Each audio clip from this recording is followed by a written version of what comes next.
Bros, Lecce. We eat at the worst Michelin-starred restaurant ever. Posted originally on the Everywhereist, an award-winning cry for help, by Geraldine de Ruiter. I hope I'm pronouncing her name right. There is something to be said about a truly disastrous meal. A meal forever indelible in your memory because it's so uniquely bad, it can only be deemed an achievement.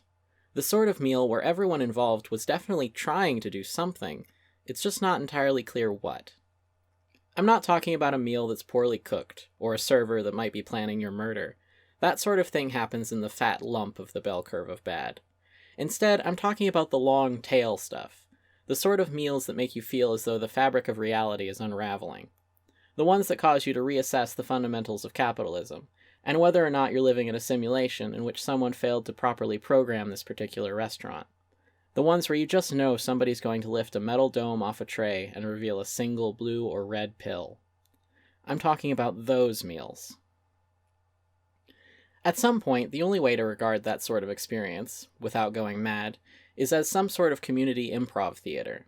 You sit in the audience, shouting suggestions like, a restaurant, and eating something that resembles food, and the exchange of money for goods, and in this instance the goods are a goddamn meal. All of these suggestions go completely ignored.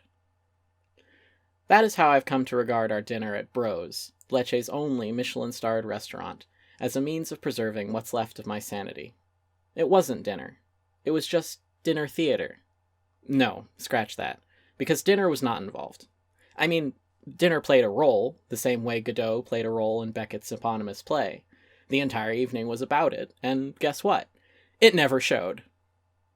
Rand holding up one of the courses, a paper-thin fish cracker, in its entirety.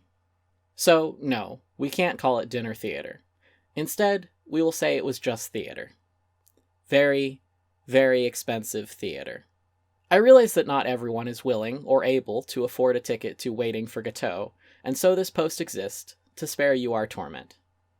We had plenty of beautiful meals in Lecce that were not this one, and if you want a lovely meal out, I'll compile a list shortly. But for now, let us rehash whatever the hell this was. We headed to the restaurant with high hopes. 8 of us in total, led into a cement cell of a room, Drake pumping through invisible speakers. It was sweltering hot, and no other customers were present. The decor had the chicness of an underground bunker, where one would expect to be interrogated for the disappearance of an ambassador's child. Earlier that day, we'd seen a statue of a bear, chiseled into marble, centuries ago, by someone who had never actually seen a bear. This is the result. And this is a perfect allegory for our evening. It is as though someone had read about food, and restaurants, but had never experienced either, and this was their attempt to recreate it. What followed was a 27-course meal.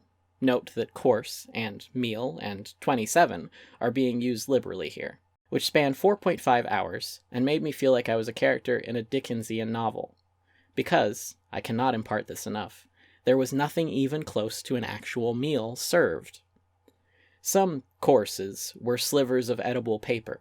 Some shots were glasses of vinegar. Everything tasted like fish, even the non-fish courses. And nearly everything, including these noodles, which was by far the most substantial dish we had, was served cold.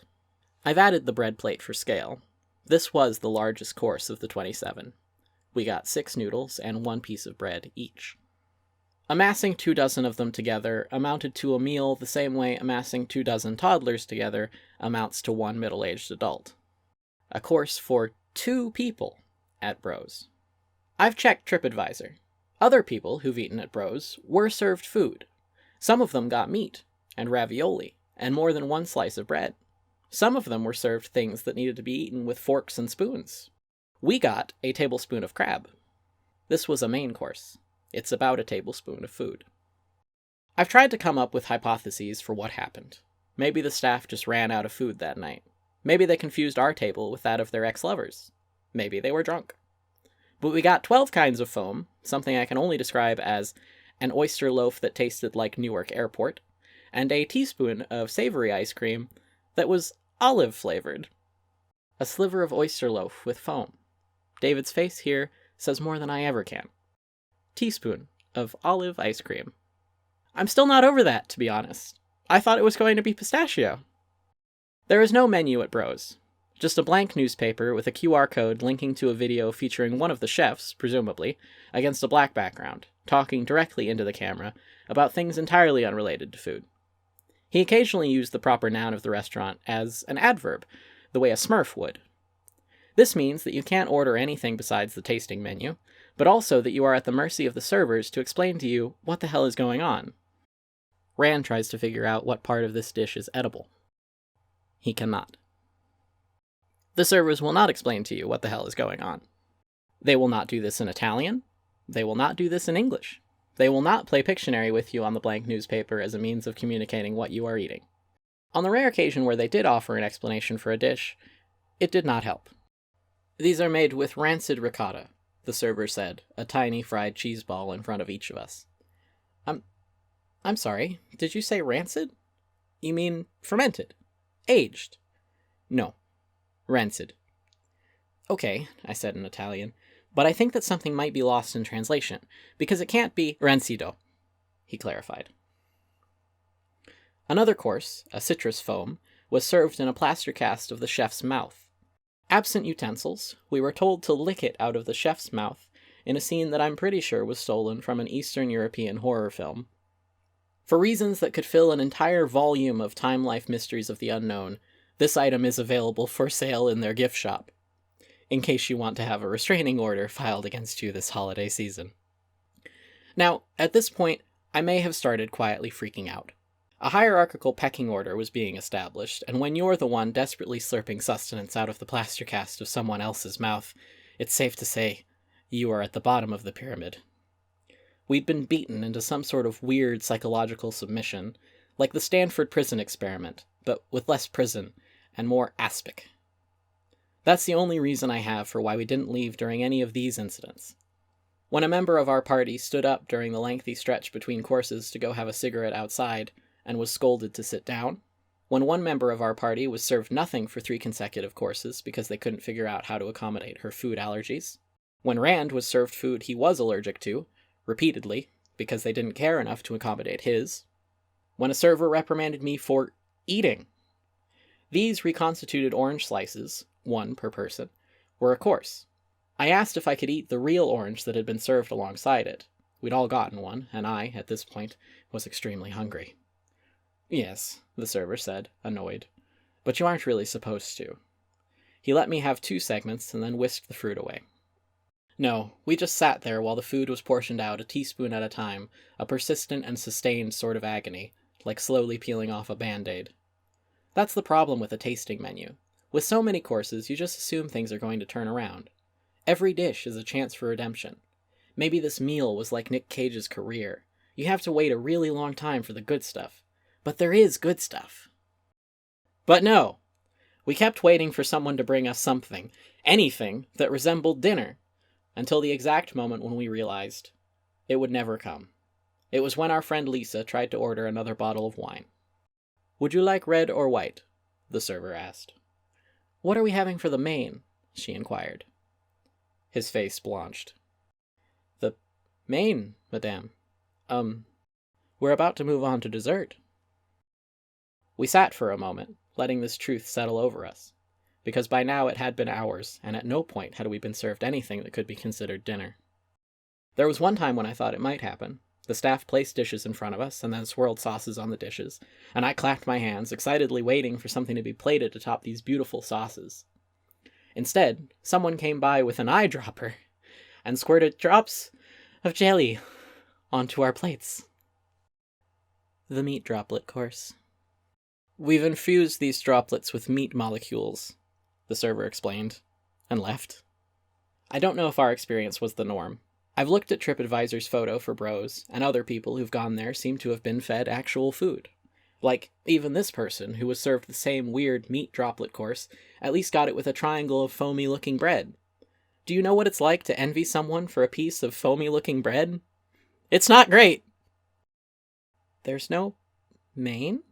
Lisa said to us in disbelief after the server had retreated. Hey, I said, my hand resting on her arm. She was shaking slightly from low blood sugar. It's okay. They haven't fucking fed us, she said, her eyes wide. I know, I said.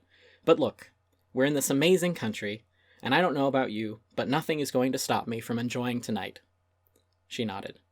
Because I'm surrounded by my favorite people, I said, and I squeezed Lisa's hand for emphasis.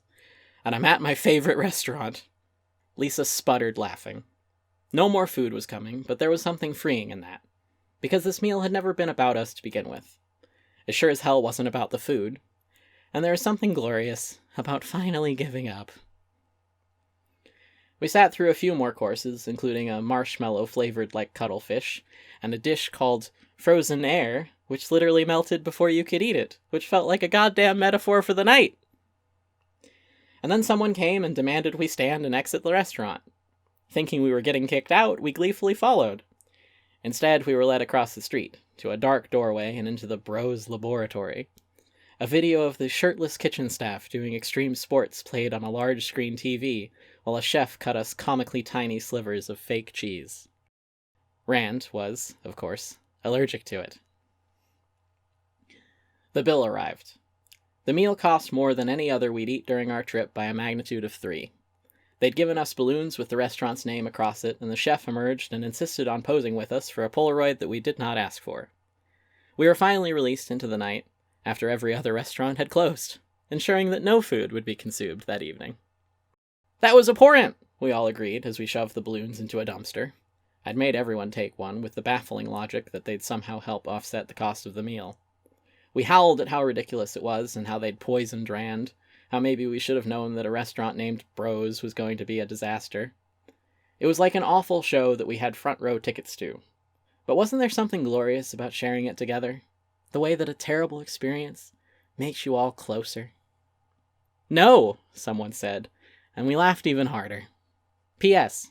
The next day, one of the staff tried contacting the only single female member of our party via Instagram messages. Hey, I served you last night, he wrote. She immediately blocked him. Cost.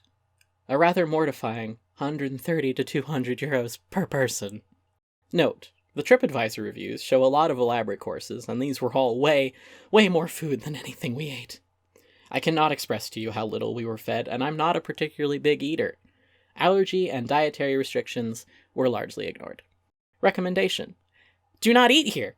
I cannot express this enough. This was single-handedly one of the worst wastes of money in my entire food and travel writing career. Oh my god. Thank you for listening.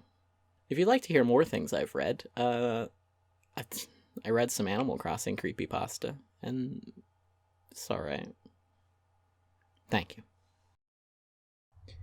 Okay, so after I recorded that first bit, there was actually a response from a Bros restaurant representative that I'm going to read for you now. Chef Floriano would like to answer as follows, starting from a drawing. Being able to draw a man on a horse does not make you an artist. The result of your talent can be beautiful to look at, but it is not art. Drawing a man on a horse is the same as making food. Many people are able to make good food. Your grandmother could do it. My wife does it great. McDonald's knows perfectly how to make a hamburger that almost everybody likes, and the pizzeria around the corner does their job perfectly. Preparing food that is liked is like making a drawing of a man on a horse. It is not that hard, but most people will admire you. Fuck off with this drawing a horse is not hard bullshit. Some people are great cooks. They make spectacular food. They have studied the history of food making and have taken years of lessons to make great dishes. The artist of this painting of a man on a horse has done the same.